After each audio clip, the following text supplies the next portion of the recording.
contacto con Horacio Franco. Horacio, buenas tardes. Hola, queridos. Buenas tardes a todos ya en la mesa del más acá. La mesa del más allá. Es que nos falta Ana Francis, que es la que rápido pone ahí el desorden con ¡ey! Así, el más allá. Fernando Rivera Calderón, buenas tardes. Por eso es la del más acá, ahorita, porque todavía no llega ella. Sí, aprovechemos que es la del más acá. Fernando Rivera Calderón, buenas tardes.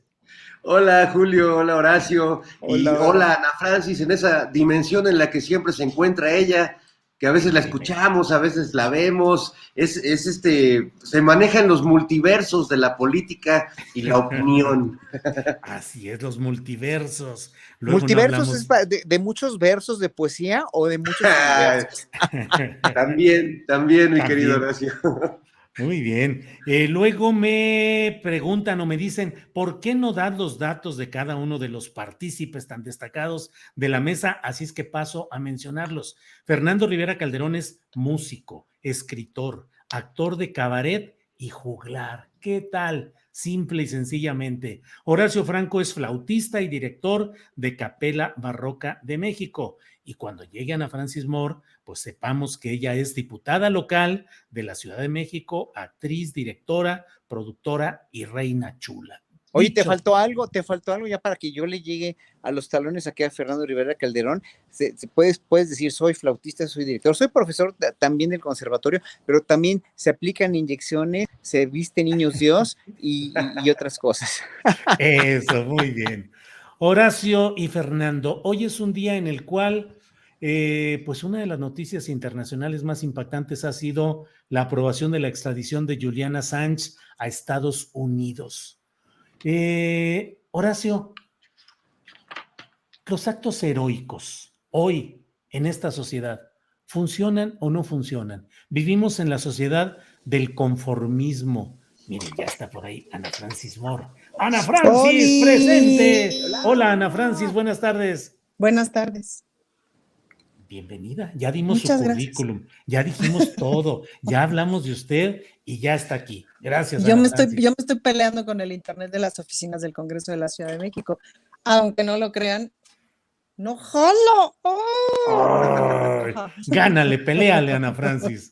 Bien, Horacio, ¿en qué vivimos? ¿En la sociedad del conformismo, del acomodo, del valemadrismo, del interés mío por encima del que sea? ¿O todavía valen actos heroicos como el de Julian Assange?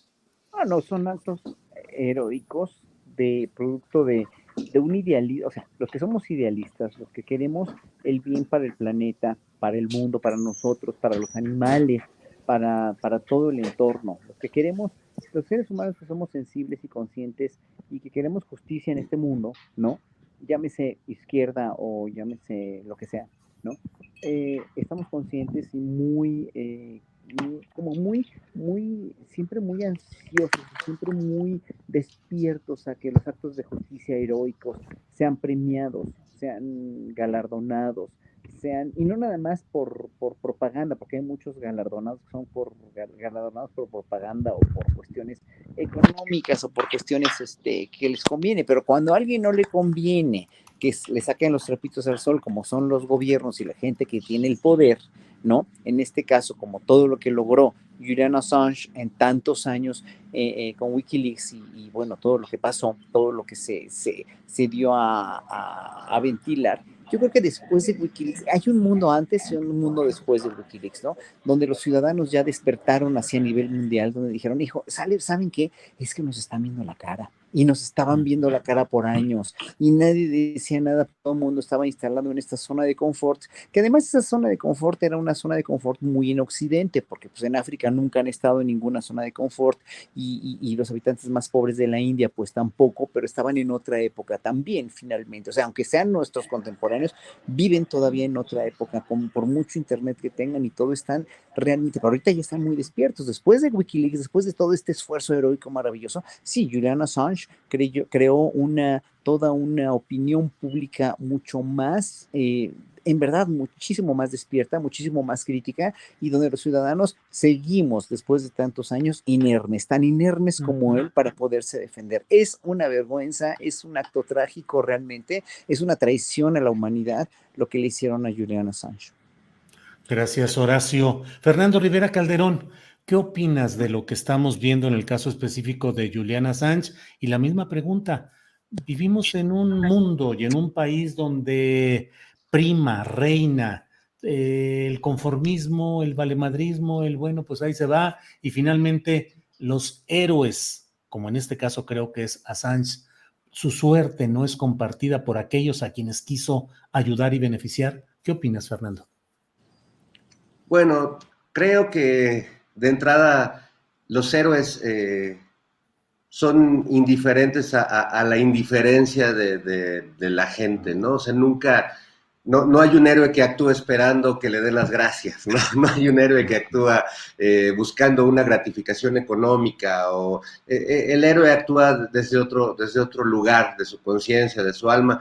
Y yo creo que ahí sí el heroísmo sigue vigente y válido, y todos los días, si uno pone atención, hay pequeños o grandes actos de heroísmo en el mundo, algunos que pueden salvar a lo mejor a una persona de que se arroje a las vías del metro, o cosas mucho más grandes. A mí el caso de Assange me pone un poco triste, sin duda, por un lado porque pues esa indiferencia, esa apatía social, pues creo que nos acompañará hasta el fin de los tiempos, y siempre los grandes cambios y siempre las grandes transformaciones serán hechas por pequeños grupos que mueven un poco a los demás, pero siempre habrá esa masa apática, voluminosa, letargada, ¿no?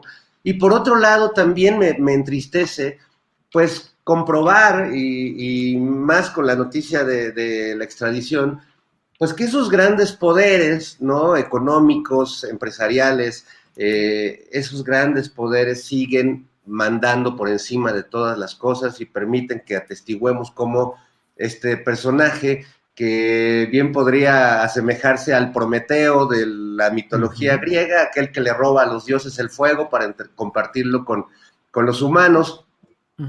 Y seguramente los dioses actuales, los dueños del dinero, los que quedaron exhibidos, los dueños del poder que quedaron exhibidos, pues seguramente le dirían como dioses a Julian Assange: ya ves, ¿de qué valió que les compartieras tanta información si ni siquiera los mismos medios de comunicación supieron agradecerte, ni están metiendo las manos al fuego por ti? Ya a los ciudadanos parece que no les importa, ¿no?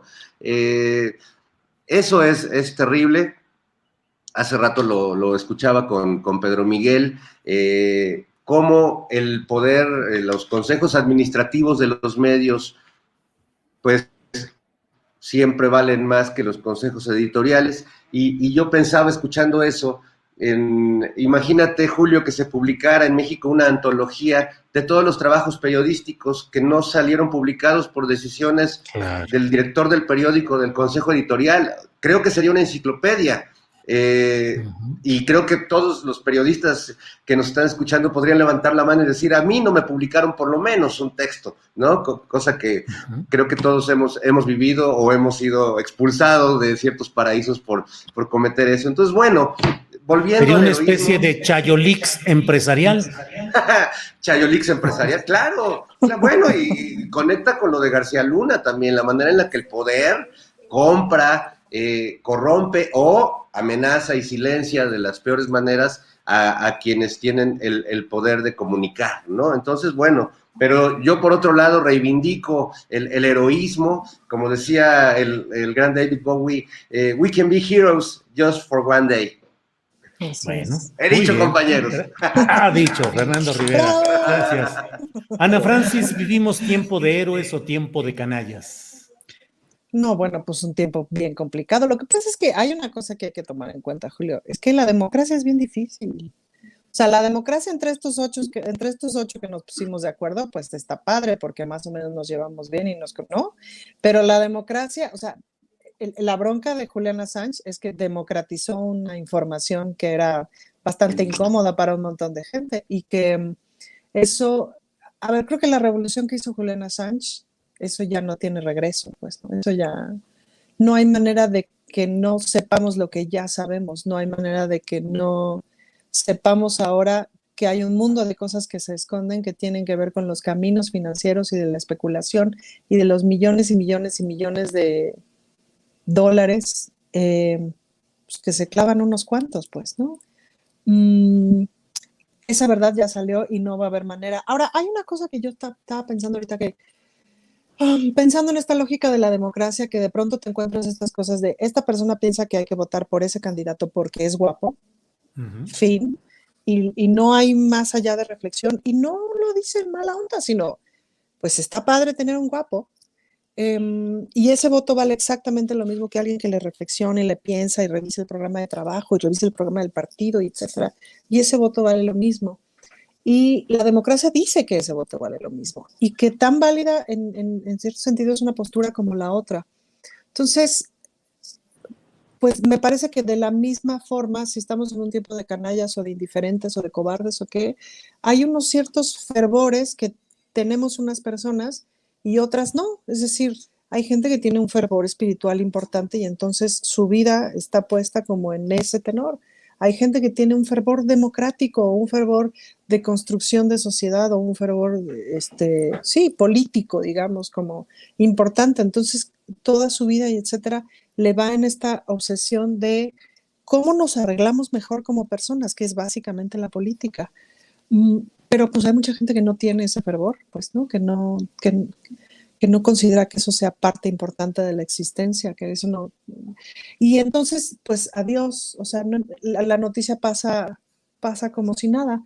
Y en esto que decía justamente Pedro Miguel ahorita, hablando de los medios de comunicación y tal, pues si los medios de comunicación en el mundo fueran lo que hubiésemos pensado que son, debería de haber un apagón internacional, por lo menos 24 horas o alguna cosa así de fuerte, que todo el mundo dijera, nos negamos a informar durante 24 horas y apagón o alguna cosa así, pero no lo va a haber porque justamente Julian Assange también desveló que las cosas ahí dentro están mucho más manipuladas de lo que pensábamos, ¿no? En fin, la democracia no es sencilla. O sea, cuando se reparte la información, se reparte el poder. Y eso incomoda y molesta muchísimo, muchísimo, muchísimo. Sí, Ana Francis.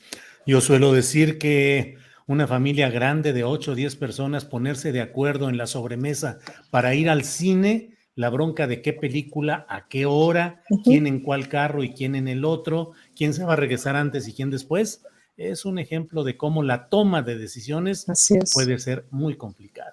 Gracias, Ana Francis. Horacio Franco, un tema que está muy presente en estas horas es el relacionado con lo que la Fiscalía de Estados Unidos ha señalado respecto a Genaro García Luna en el tema del acoso a periodistas y las acciones corruptoras a organizaciones de periodismo y a periodistas en lo general. ¿Te sorprenden esos señalamientos de la Fiscalía de Estados Unidos o simplemente confirman lo que muchos hemos sabido y no temíamos confirmar? Horacio Franco. Todo esto era sabido, en verdad, toda esta colusión en los tiempos de Calderón, de García Luna, sobre todo de él, con el narcotráfico y las preventas que se le dieron al cártel de Sinaloa, pues eran comentadas y conocidas por todos. O sea, en realidad no es nada nuevo. Lo que sí es nuevo es que se diga, lo que sí es nuevo es que se ventile, que se abra una cloaca, que se abra una caja de Pandora donde van a salir más y más y más. Ese es nuestro deseo, ¿no? Sabemos que es una cloaca, sabemos que es una caja de Pandora con cosas horribles adentro, en verdad, con historias siniestras y tenebrosas, ¿no? Que se ha ido ventilando, sí, pero que no se ha confirmado. Y esa es parte de la doble moral que tiene tanto los gringos como juzgadores también, ¿no? Como ellos, los defensores de la verdad, pero que finalmente pues, son verdades que a ellos les pueden en un momento dado no convenir, ¿no? Porque también muchísima gente de la DEA estaría involucrada ahí, ¿no? Y por otro lado, pues también la cuestión de quién manipula todo, quién es la mano que mece la cuna en todo esto, ¿no? Si hay un mercado de narcotráfico tremendamente opulento y tremendamente clandestino es por los gringos, porque ellos son los que consumen y porque hay una colusión de los narcotraficantes, o había una colusión también importante con los gobiernos, etcétera. Eso no nos sorprende ni nos quita el sueño. Lo que sí nos podría quitar el sueño es que esto no llegue a ningún buen fin, ¿no? Y que no se imparta la justicia como debe impartirse. O sea, que tengan que caer que caigan los que tengan que caer, y eso sería fenomenal y de veras ver a gente en la cárcel que no nos imaginamos, que creemos todavía hasta el día de hoy. No, no le va a pasar nada porque es un expresidente, no, no le va a pasar nada porque es un exsecretario, no le va a pasar nada como fue el caso del secretario de la defensa, ¿no? Que detuvieron, que ya no me acuerdo cómo se llama, pero bueno, es muy triste. Salvador Cienfuegos. Cienfuegos, como el general Cienfuegos. Gracias, en realidad no es alentador para el pueblo, ¿no? O sea, nos están alimentando el morbo, sí, ¿no? Nos alimentan mucho el morbo, pero el alimentarnos el morbo no nos soluciona nada. O sea, nosotros queremos ver resultados, queremos ver gente ya en prisión y gente juzgada, ¿no?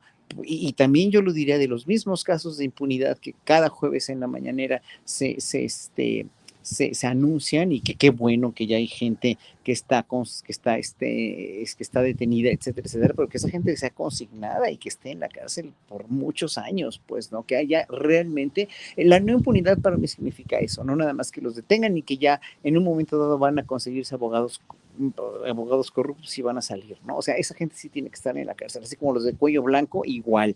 Pero bueno, eso va, esperemos que con toda esta ventilación de la Fiscalía de Estados Unidos, pues caiga quien tenga que caer, y eso sería para el pueblo de México y para ellos mismos sería realmente pues una cachetada con guante blanco para todos los que no creemos en la justicia, ni en la justicia norteamericana ni en la justicia mexicana. Gracias, Horacio. Fernando Rivera, un columnista astillado de cuyo nombre no me quiero acordar, publicó hoy que con García Luna se practicó la máxima del narco, que es la de plata o plomo respecto a los medios. Plomo para aquellos que se portaban mal, y hubo muchos temas. Está, por no ir tan lejos, Jesús Lemus, periodista que fue encarcelado por narrar, entre otras cosas, las relaciones, los contactos habidos entre, según lo que él publicó, María Luisa Calderón, conocida como la Cocoa, hermana de Felipe Calderón Hinojosa, y Servando Martínez, alias La Tuta, y pasó 3 años en la cárcel de alta seguridad de Puente Grande, y luego terminó, y pues usted disculpe, no hay nada, usted sale libre, sale sin cargos, y san se acabó. Pero plomo y plata, y por el otro lado plata, mucha plata para los que se portaban bien, les daban exclusivas, filtraciones, montajes, hasta hubo un pacto explícito de 50 medios, entre los cuales destacaban Televisa y Televisión Azteca, que acordaron colectivamente guardar silencio y modificar de manera unificada sus criterios informativos para no hacerle el juego al crimen organizado y no publicar lo que no se debiera publicar. ¿Cómo ves esa instancia de plomo y plata hacia los medios durante el reinado nefasto de García Luna y Felipe Calderón, Fernando? Pues de entrada hay que reconocerle que García Luna logró con los medios lo que Julian Assange no pudo, unirlos en una política editorial que es que de protección a los lectores, a los ciudadanos, para no confrontarlos con esta numeralia violenta, ¿no? Pacto que no hicieron ahora con la pandemia, por ejemplo, que parecía que se regocijaban publicando e incluso elevando las cifras de funciones durante la pandemia, ¿no? Pues lo veo terrible, como dice Horacio, bueno, son cosas que sabíamos, pero no es lo mismo saberlas o intuirlas a ya empezar a ver testimonios y confirmaciones que tienen que ver ya con pruebas judiciales, en este caso de Genaro García Luna, que me queda claro, pues que no operaba como un policía, sino que pues utilizaba básicamente los mismos modos, usos y costumbres del narco, del crimen organizado, ¿no? Lo que cada vez nos acerca más a pensar, pues, en eso que muchos creemos que pues el Estado mexicano durante el sexenio de Felipe Calderón pues se convirtió o en un cártel más o en una extensión administrativa del cártel del Chapo Guzmán y de toda esta corte de maleantes, ¿no? Pues es terrible porque, pues por un lado, hubo muchos periodistas que padecieron el acoso, la intimidación, la mano dura de este policía ejemplar. Y por otro lado, pues ahí están muchos de esos medios que recibieron pues la plata y que pues con total impunidad cuestionan ahora reiteradamente, ¿no? Y hasta como que van embonando las piezas, que están tan enojados y insistiendo en que no funciona el abrazos, no balazos, porque pues no les salpica lo que les salpicaba en los tiempos de Calderón, ¿no? Entonces sí, es muy vergonzoso para estos medios, para estos consorcios informativos que se dejaron callar, sobornar, comprar por García Luna. Y bueno, pues también cada vez todo este tema pues acerca más al probablemente verdadero número uno, no el que apareció hoy en las declaraciones con el que hablaba de ejecutar incluso a las familias de quienes se le pusieran en el camino, sino a Felipe Calderón, ¿no? Que sigue haciéndose como que la Virgen le habla, como que sigue en el agua, en la alberca con el Checo Pérez, y no, qué bueno. y creo que cada vez más las señales apuntan hacia él como de, bueno, es que si no era el verdadero número uno, o no estaba ni siquiera enterado, pues bueno, entonces es un señor que tiene un nivel de comprensión de la realidad que pues no sé cómo pudo, bueno, sí sabemos cómo gobernó este país, pero no puedo dejar de pensar en su participación, en el papel que tuvo, sí, y creo que pues eso lo vamos a saber tarde o temprano, por más que nos intente distraer, tuiteando y diciendo que qué vergüenza la política de López Obrador y que qué mal están quedando las Fuerzas Armadas. Bueno, pues entonces démosle un poco de tiempo para ver qué va a estar tuiteando cuando los dedos y las luces lo empiecen a señalar a él. Gracias, Fernando. Ana Francis, Felipe Cartelón le pusieron por ahí en algunos de los tweets. Y entre otras cosas, tú que estás en el ring, en la arena política más directamente, ¿qué opinan, qué percepción crees que tiene la gente que es panista o que son de derecha o que son calderonistas ante todo lo que se está revelando de García Luna? Yo percibo como que siguen volteando hacia otro lado y chiflando hacia otro lado y diciendo, no, pues es que Felipe Calderón no tuvo ninguna culpa. Hoy entrevisté a Olga Warnat al principio del programa y ella decía, para mí, más que cómplice, Felipe Calderón fue socio de Genaro García Luna. ¿Qué opinas, Ana Francis? Pues mira, bueno, lo que pasa es que también es cierto que los del PAN tienen una buena capacidad como de seguirse derecho y no mirar todo esto que les rodea. Hay una suerte de lógica como electoral permanente de el chiste es ganar la siguiente elección y en ese sentido el chiste es la estrategia política para golpear y el chiste, ¿me explico? Es como esa lógica. Ahora, lógica electoral permanente, sí. Lógica electoral permanente. Y además hay una cosa muy interesante que pasa con la falta de competencia y con la corrupción genera competencia, ¿no? Porque si tú contratas siempre a la misma empresa, o si los medios están pagados, etcétera, y tienen solucionadas sus cuestiones económicas, es absolutamente, les es inclusive quién los ve, quién los lee, quién les compra el periódico, quién no se los compra, ¿me explico? Sino ya están dados, ya están sostenidos. Y eso genera, como generó en las telenovelas muchísimos años, como genera en muchas otras cosas, pues una falta de profesionalización. Entonces, quienes han hecho periodismo de veras, que no han pertenecido a estos medios, como es tu caso, Julio, como es el caso de tanta gente que vemos ahora a través de esas plataformas, etcétera, pues se hicieron mejores periodistas que aquellos que están en los espacios mainstream. Y entonces cuando los pones, digamos, a competir en términos de profesionalismo informativo, híjole, la paliza que les dan es muy impresionante. Si tú escuchas hablar a Pedro Miguel, si escuchas hablar a Julio Astillero, si escuchas hablar, me explico, a cualquiera de ustedes, y lo pones junto a, ay Diosito,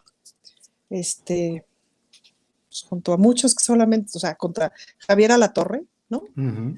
Caramba, la diferencia de profundidad, de complejidad, de comprensión de los fenómenos, etcétera, etcétera, pues es abismal, ¿no?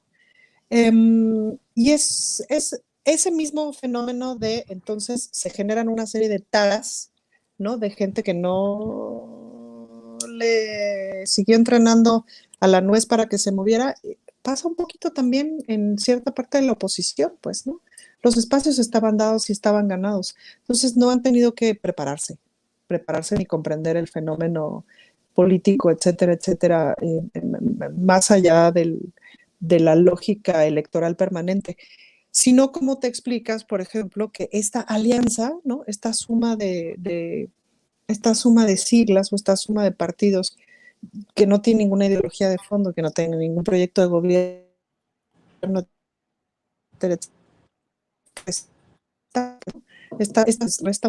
porque ahí hay una falta de preparación, Julio, literal falta de preparación, literal falta de complejidad, de profesionalismo, etcétera. Y pues eso es lo que yo veo, ¿no?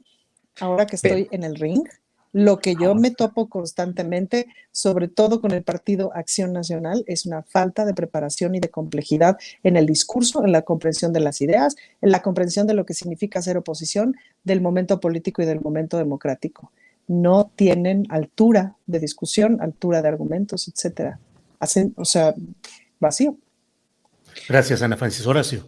Pero también sí es falta de preparación, pero también es una costumbre, o sea, tienen enquistada una costumbre los panistas que es la doble moral y el precisamente hacerse tontos con todo lo que saben y con todo lo que, por conveniencia, nada más, todo lo que esconden es por conveniencia, o sea, sí es falta de preparación, pero una falta de preparación muy encubierta, precisamente por una doble moral y por un no querer reconocer todos los errores que han cometido y precisamente porque no les conviene, porque perderían mucho dinero, del que tienen mucho además todavía.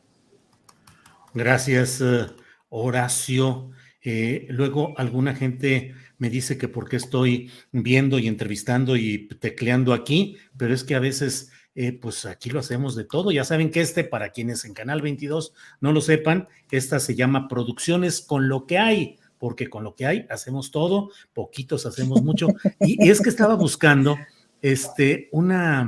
un tuit de Roberto Madrazo pintado. Digo, fíjense ustedes cómo te voy a preguntar sobre eso, Horacio. Digo, bueno, ya podemos pasar con Fernando o, bueno, con Horacio, que es el que sigue. Dice, el PRI tiene que reconocer que cometió un error al no haber sido oportuno en observar, corregir y frenar la corrupción que hubo en gobiernos priistas del pasado. La renovación del PRI comienza con un compromiso de vigilar permanentemente a los gobernantes priistas. ¿Cómo lo ves, Horacio Franco, este poema del corredor en atajos de maratón, Roberto Madrazo?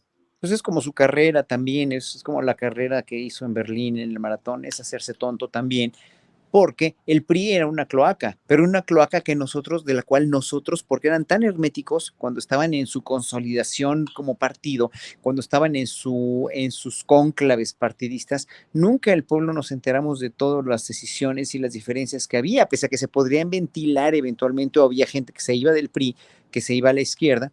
Nunca en realidad el PRI fue un partido, sobre todo en las cúpulas, que ventilara y que dejara saber precisamente cómo y qué querían para el país, o sea, el discurso siempre fue muy perfecto, muy de hormigón, además el PRI era un partido de hormigón, los gobiernos eran de hormigón, o sea, no podías meterte para nada, ellos sabían perfectamente lo que querían, ¿no?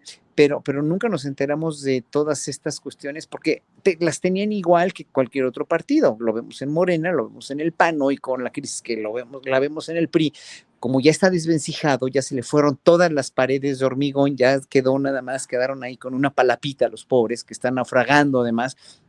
No podemos en un momento dado decir que el PRI ya es un partido igual que el que fue antes.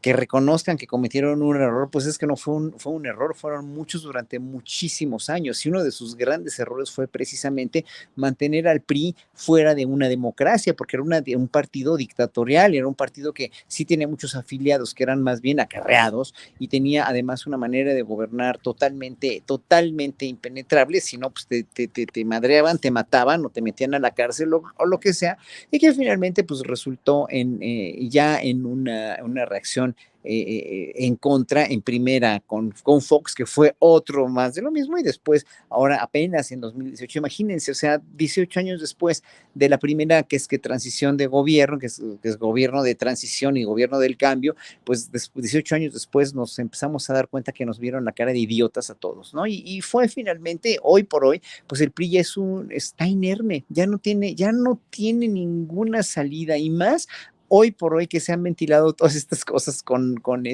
Alito, y en la reunión que tuvo con los otros líderes priistas, pues ahí vemos en realidad que siempre fue una familia descompuesta, con cara, otra vez perdone, pero la pinche doble moral mexicana, con cara de una familia feliz, unida y muy, muy trabajando por México, ¿no? Pues ¿cuál, no? O sea, que tuvieron los peores gobiernos más corruptos, pues sí, pero ese no fue el único error. El peor error del PRI y del PAN fue haber administrado de la fregada este país por más de 60 años al menos, ¿no? Lo administraron con las patas. Ese es el principal problema, es lo que no quieren reconocer. El día que lo reconozcan, gobierno por gobierno, presidente por presidente, va a ser otra historia.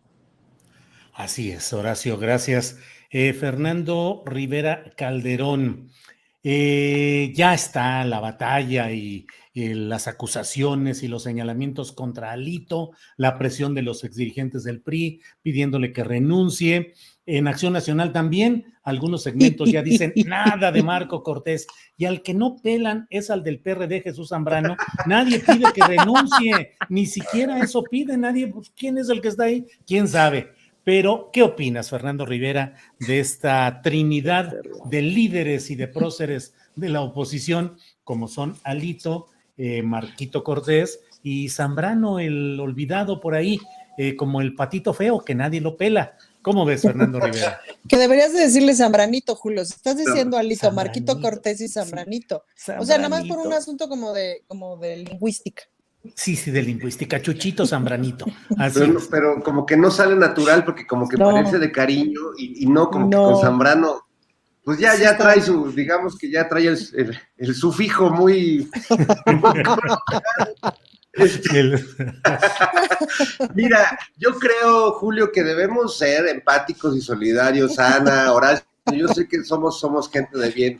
¿Por qué no aprovechamos esta tribuna, esta palestra del bien decir para pedir la renuncia de Zambrano, y que no se sienta como desplazado, que no se sienta fuera de moda?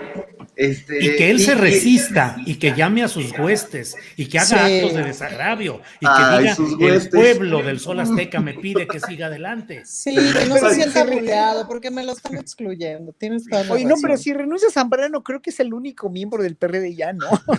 Es que está bien padre. Imagínate Zambrano convocando a sus huestes, entonces se los voy a ejemplificar. Hola, Jesús, ¿qué onda? Renuncio, no te vayas, no, sí vete, no te vayas.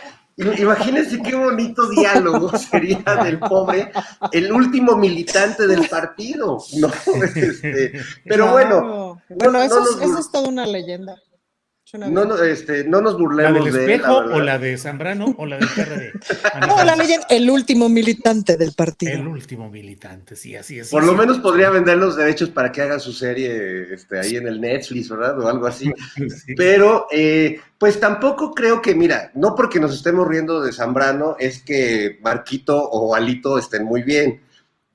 Yo, lo que sí creo, igual que el presidente y por ahí varios, es que sí deberían seguir, que sí, como finalmente los priistas han hecho, cerrar filas en torno a su candidato, a su presidente de partido, igual que los panistas, porque a nosotros nos va a ir muy bien si ellos siguen ahí.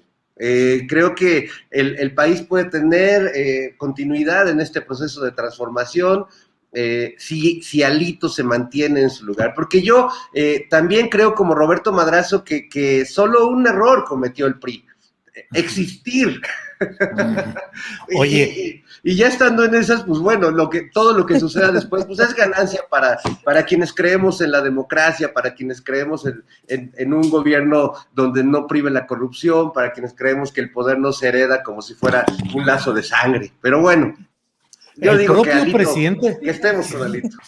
el propio presidente de la República cerró un momento realmente Sí. de mucha ironía, cerró diciendo, Alito, Alito, aguanta, aguanta. el pueblo se El pueblo. levanta. Y ahí va ya el pueblo. Pura guasa con ese señor. Sí. Ana Francis, Julio, ¿puedo sí, decir algo de una cosa que puede tiene lo que que ver con lo quieras, anterior? Pero todo lo que fíjate quieras. que con respecto al asunto del trasiego de drogas y tal, algo que me parece muy interesante es como el acto de magia que hacen en la narrativa norteamericana, porque desaparece en todo el universo de las drogas y es el principal consumidor del mundo. Entonces, tienen mucha habilidad como para narrar muchas de sus circunstancias y como para autocriticarse en sus películas, en sus series, etcétera.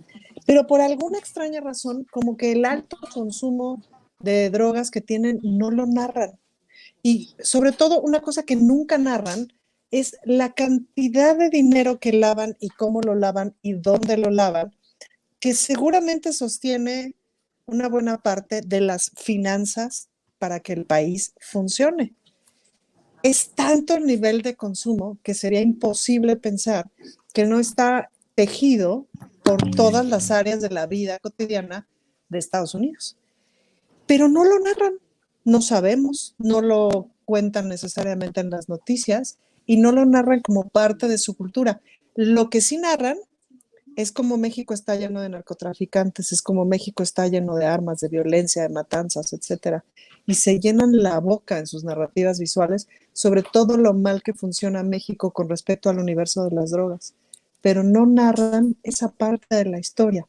Y eso me lleva a conectarme otra vez con Juliana Sánchez, porque qué problemático sería narrar eso y desvelar eso, porque probablemente se cae Wall Street, porque probablemente se caen distritos financieros enteros, pues, ¿no? Y de eso no hablan.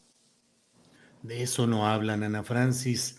Horacio, es que hemos vivido una etapa, la paz generalizada que se dice que vivió el mundo y particularmente México en esta etapa anterior, antes de que hiciera crisis el poder del priismo y del panismo luego y llegara la opción de López Obrador en la presidencia. Antes de eso se decía que se vivía, digamos, en una situación más pacífica, pero era la situación de la ignorancia respecto a la podredumbre del cuerpo político y social, era una especie de anestesia social en la cual se vivía, Horacio. Sí, claro, y eran concertaciones del gobierno con los narcos, obviamente, hasta que Felipe Calderón destapó todo en la cloaca y pues, ya ardió Troya, porque tenía que arder de una manera tal, porque pues finalmente esta lucha contra el narco no tuvo razón de ser, o sea, el narco existió desde hace mucho, desde los 60, 70 o antes, y consumían los gringos igual, lo que dicen a Francis es cierto, pero es un resultado también, eso que dice de la doble moral gringa, que es igual o peor que la mexicana, de enseñar la familia feliz, ¿no? Como estas series norteamericanas, somos la familia feliz, pero por dentro estamos drogados, estamos totalmente conflictuados, estamos con armas y vamos a matar a los niños a las escuelas. O sea, la sociedad gringa está muy enferma, muy, pero muy, muy enferma, gracias a toda la vorágine de sucesos, de guerras que sean de familias desmembradas por ir a combatir a Vietnam y a Corea desde los 50 o a la Segunda Guerra Mundial. Entonces, y también por una cuestión muy diferente a las enfermedades sociales que podemos tener aquí en México.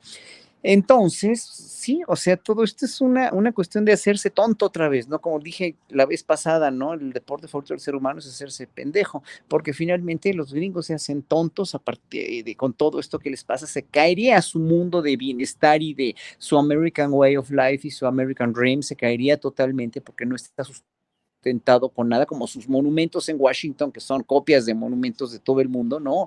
Como todo esto que significa la cultura andina, que no en sus recónditos lugares intelectuales es maravillosa, tanto como la mexicana, como la europea, o la hindú, la china o la japonesa.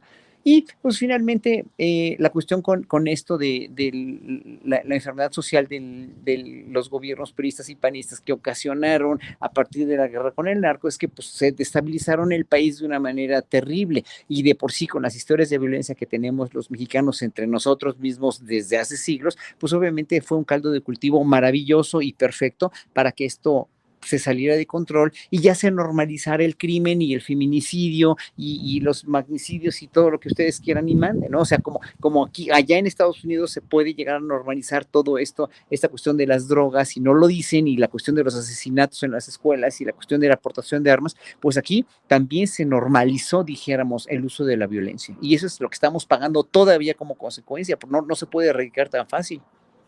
Claro. Horacio, gracias. Fernando Rivera Calderón, hoy estuvo en la conferencia mañanera de prensa la periodista Reina Aide, sonorense, cuyo estilo hace desesperar a mucha gente y bueno, más allá del estilo y de la manera como ella presenta y plantea las cosas, habló de algo que yo en lo personal he estado documentando en otros espacios periodísticos, la corrupción en los tribunales agrarios, en el Registro Agrario Nacional y la voracidad de muchos inmobiliarios que conozco, casos de Querétaro, de Sonora, de Sinaloa, de San Luis Potosí, en los cuales muchos empresarios están diciendo, aguanten, aguanten.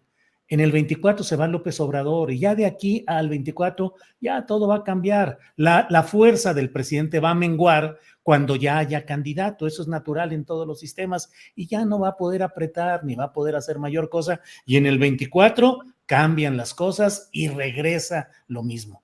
En hechos como el de San Luis Potosí, donde hay un decreto presidencial declarando área natural protegida la Sierra de San Miguelito, los de las inmobiliarias siguen diciéndole a los interesados, no hay bronca, lo vamos a revertir en el 24. Entonces, hoy en esta intervención de Reina Aide, el presidente en respuesta, porque ella le dijo, pues está acabando el tiempo, y él dijo, me quedan 2 años y 3 meses, que es muchísimo tiempo para hacer todavía muchas cosas. ¿Qué crees, Fernando Rivera? Se está acabando el tiempo de la fuerza concentrada del presidencialismo mexicano en manos de López Obrador, y será más difícil este tramo, o hay que esperar que haya consolidaciones y más logros en esta etapa, Fernando.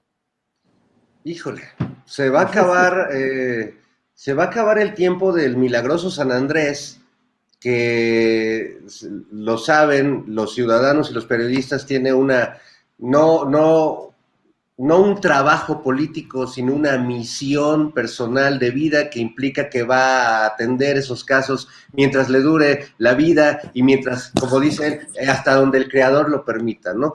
El creador y la ciencia. El creador y la ciencia. El creador y la ciencia.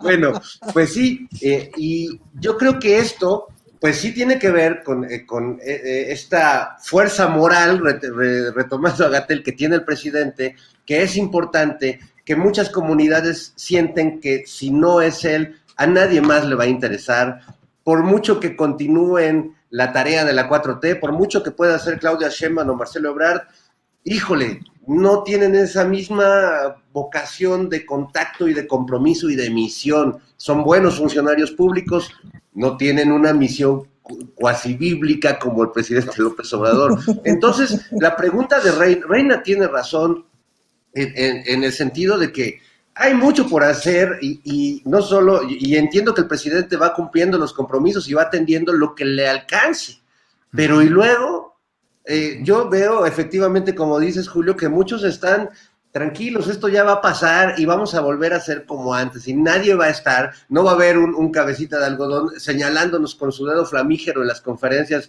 y echándonos a perder los negocios.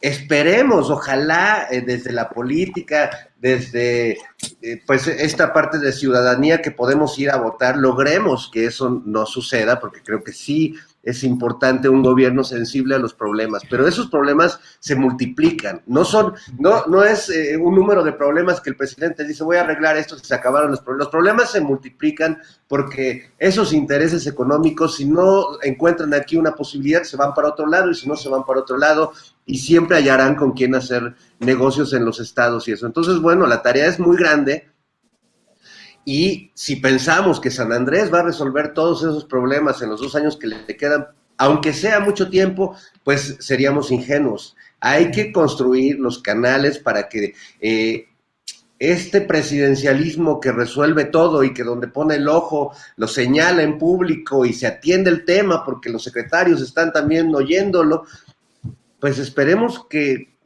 eso siga sucediendo, aunque ya no exista ese liderazgo y esa figura del presidente que pues todo lo resuelve y que ya parece pues es como el niño Dios al que ya los periodistas, más que irle a pedir, hacer preguntas, le van a pedir favores o a pedirle que se comprometa con ciertos temas que cada periodista pues va representando, ¿no? Hay un fenómeno ahí interesante también con los periodistas que van a la mañanera.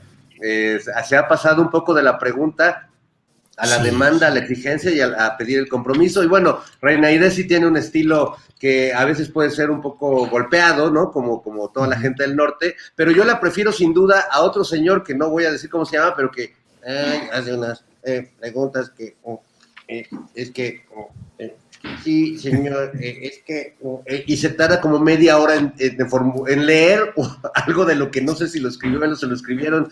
Ha sido una pasarela de colegas periodistas, de la que yo no me río mucho en Operación Mamut, porque van a decir, claro, el medio público del Estado se está burlando de los compas, pero bueno, ganas no me faltan a mí. Ganas no me faltan. Ganas no te faltan a ti. Muy bien, Fernando, gracias. Ana Francis, ¿qué opinas del tiempo político del presidente López Obrador?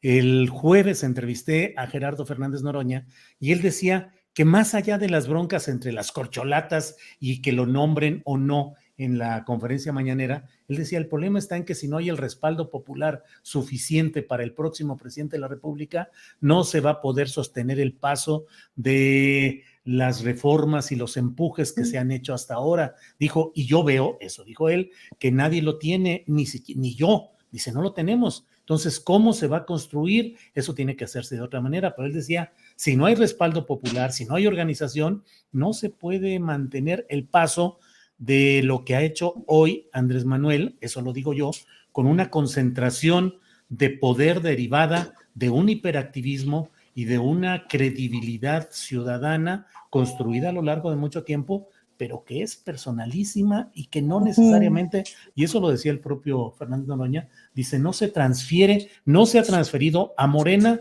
ni a ninguna organización social. ¿Qué piensas, Ana Francis? Pues si acaso se transfiere al obradorismo y a la posibilidad de futuro. Mira, yo pensaría, y ahí viene mi perspectiva feminista, pero sobre todo creo que mi esperanza feminista, pues, ¿no? Un poquito para decirlo de forma muy esquemática, lo que ha ocurrido con el movimiento feminista latinoamericano y el mexicano en específico es que hace 40 años eran muy importantes las lideresas, eran muy importantes nombres como el de Marta Lamas, pues, ¿no? Esas lideresas que jalaron un montón de carreta y que eran muy identificables y que se convirtieron en interlocutoras con el poder e interlocutoras con la gente o con la gente que más o menos iba acercando al tema. La siguiente generación fue la que es a la generación más o menos a la que yo pertenezco, fue la generación de las organizaciones. Ya no tanto pesaban los nombres, sino las organizaciones, que el movimiento pasó eso, como organizarse por medio de asociaciones civiles, etcétera, y de esa forma construir agenda conjunta y tal y tal y tal. Y la siguiente generación, que es la que irrumpió en los últimos años, digamos, en esta agenda de las organizaciones o en esta parte de las organizaciones, los nombres personales ya no fueron tan importantes. Todavía pesaron, pero pesaron más como justo la posibilidad de la organización y los temas y la agenda. Y en la siguiente ola de feministas en México pesó mucho más el movimiento, pues, ¿no? O sea, dime tú si sabes un nombre de alguna de las chicas de Marea Verde, pues quién sabe quiénes son, pues, ¿no? No tenemos nombres, sino justamente ha pesado lo otro. Y esa ha sido la apuesta mucho de ellas y la gran lección de las jóvenes feministas mexicanas y de la Ciudad de México y tal. Es decir, no es importante un liderazgo, es importante una transformación y un movimiento, pues, ¿no? Entonces, el gran milagro de San Andrés, me parece, tiene que ver con la educación y con la cultura, es decir, con el cambio cultural. Sí hay muchísimas más personas ahora involucradas con este fervor democrático, con esta misión democrática, como decía Fernando, involucradas en esta transformación cultural, en esta transformación política de la vida, etcétera, pues para que siga, pues, ¿no? Entonces, si bien es cierto que Noroña dice nadie trae ese jale democrático, también es cierto que Noroña piensa como el político de antes, como los políticos de antes, y tiene que venir un otro pensamiento. Ojalá nadie vuelva a pesar o a tener ese peso que tiene el presidente, porque no necesitamos mesías, necesitamos culturas enteras democráticas. Esa sería la apuesta. Y entonces, en ese sentido, ojalá el partido comprenda y el movimiento comprenda que no es de una persona, que no es de un liderazgo, es de la suma de liderazgos. Claro. Sí. Horacio, nos quedan 2 minutitos y medio, cuando mucho, para esta respuesta, antes de decirle adiós, doble adiós al Canal 22 y a Fernando Rivera, que tiene que irse antes de tiempo por compromisos previamente contraídos. Horacio, ¿qué esperas de San Andrés en estos 2 años restantes? En 2 minutitos, por favor, Horacio. Bueno, espero que se acabe de consolidar el principio de una transformación que tiene que ser seguida por un correligionario o alguien que sea congruente con la 4T, porque obviamente el que gane la oposición, que no la va a ganar, o sea, se la tiene muy difícil, pero que realmente consolide estos principios, consolide la metodología de gobernar y de bien administrar los bienes de la nación, como hoy anunció precisamente López Obrador, cómo se está invirtiendo el dinero en qué y cómo están todos los indicadores, ¿no? Y ya nada más, o sea, lo que dice Ana Francis es muy cierto, y yo diría ahí que el grave peligro para todos los candidatos o posibles candidatos de Morena es que se comporten precisamente como políticos, ¿no? Ahí otra vez mi frase de la semana pasada, despolitizar la política, o sea, despolitizar en el mal sentido la política, ¿no? Y que finalmente no se vea a alguien como un redentor o como alguien, sino como que alguien que vaya a administrar de la misma manera y que se rodee de la gente eficiente y muy, pero muy, muy afín a los ideales de López Obrador, para que finalmente el espíritu que fundó López Obrador con Morena y con todo ese movimiento siga vigente, aunque él ya no esté, aunque él ya se vaya a su finca en Tabasco, ya queden sentadas las bases. Apenas estamos empezando, o sea, esto es el principio de una transformación que va a durar por lo menos 12 o 18 años más, a lo mínimo, y tenemos que ser pacientes para eso. Bien, gracias, Horacio Franco. Bueno, pues doble despedida. Fernando Rivera Calderón, que debido a sus múltiples compromisos tiene que nos diga dejarnos dónde va, Julio, que nos diga dónde va. A ver, Fernando. Que declare que se abra la información. A comer, amigos. Ha de ir a algún contrato de actividades de Operación Mamut o alguna cosa, o una entrevista exclusiva. Justamente ahora como acabó mi temporada tanto en Canal 22 como en otros espacios, Sin Embargo y eso, pues tengo chance de ver a mis cuates y de irme a comer con mis amigos, así que básicamente es eso, no piensen que voy a firmar un contrato ni que... Bueno, si es para la pachanga, estás disculpado. Está bien. Muchas gracias. Bueno, compañeros. Pues aquí le decimos adiós a Fernando Rivera y al Canal 22 en la mesa del más allá. Bien. Gracias, Fernando, que te vaya bien. Aquí seguimos nosotros. Adiós, amigos. Hasta pronto. Adiós. Hasta luego, Fernando. Chao. Bueno, pues llega el momento de los gustados postrecitos, que tenemos la oportunidad de aventarnos 3, 4 minutitos en cada uno. Ana Francis Moore, ¿qué postrecito quieres aportar? El postrecito de 2 actividades bien bonitas este fin de semana. Una es la marcha lencha. La marcha lencha que va a ocurrir de la Glorieta de las Mujeres que Luchan al Jardín Botánico. Pues marchamos, no sé qué, y luego se arma el picnic en el Jardín Botánico y ahí va a haber algunas actividades culturales y tal. Y para quienes no saben qué significa el término lencha. Lencha, Pues es o sea, hay una como lógica dentro del activismo LGBTI que tiene que ver con todas esas palabras que históricamente se han utilizado para denostarnos, pues apropiárnoslas y utilizarlas como orgullo, ¿no? Como por ejemplo, autonombrarte machorra, lesbiana, trailera, zapatona, chancla, marota, tortilla, lechugona, ¿no? Cualquiera de esas palabras que son muy divertidas, pues autonombrártelas, autonombrarte, apropiártelas y con ese orgullo marchar. Ahora, la marcha LGBTIQ+, que se va a llevar a cabo de mañana sábado al siguiente sábado, es decir, el 25, esa es una marcha muy multitudinaria, muy así, muy enormísima, muy famosísima, de las más importantes del mundo, que justo gente de los otros estados y etcétera vienen y gente de otros países vienen porque se pone muy bien. Desde muchas colectivas de mujeres lesbianas y tal decidieron hacer antes, lo cual no significa que no se marche el día 25, pero antes hacer esta marcha lencha como un espacio de apropiación y de visibilización, porque siempre en la marea, digamos, de las colectividades, mucho a las lesbianas nos pasa que justo nos perdemos en esa marea. Siempre es mucho más visible en las fotos de los periódicos, etcétera. Las otras identidades son como mucho más visibles. Entonces, ese es uno de los objetivos de la Marcha Lencha.